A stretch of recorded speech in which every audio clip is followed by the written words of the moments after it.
Respeite os mortos. Hank Williams, diretamente do céu. Não, mentira. Vamos ler o primeiro e-mail da noite, que é de Débora Gontijo. Marcelo, me explica como funcionam as bolsas de valor. É mais ou menos assim que elas funcionam, presta atenção. Tá certo. Bom, temos também um e-mail do Gabriel de Divinópolis, Minas Gerais. Adnê, eu queria que você fizesse um hino pro meu time. Ele se chama Clube de Regatas Lumbago.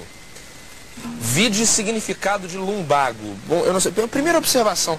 Como em Divinópolis, Minas Gerais, existe um clube de regatas? Vocês remam aonde, meus queridos? No rio? Como é que é isso aí? Que doideira. Vamos tentar ver o que é lumbago aqui. Será que existe uma palavra da língua portuguesa chamada lumbago, Quiabo? Não sei, viu, rapaz? Você acha que sim ou você acha que não? Eu acho que mais ou menos. Talvez pode ser, mas de repente não é. Lumbagem. Lumbago. Dor em região lombar.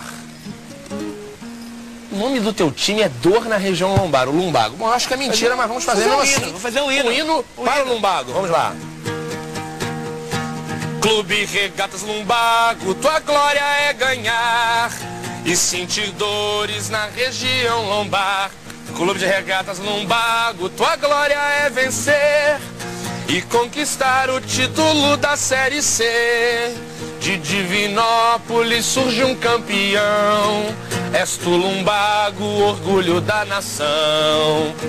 Lumbago, aceita o desafio, oi rema, rema, tua regata tá no rio. Lumbago, conquista essa vitória e espalha por Minas a vitória, a glória, sei lá o que. Tá certo, o Lumbago já tem hino, parabéns para o Lumbago. Uou! Lumbago,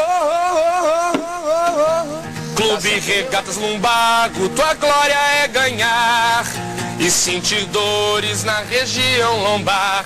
Clube de Regatas Lumbago, tua glória é vencer e conquistar o título da Série C.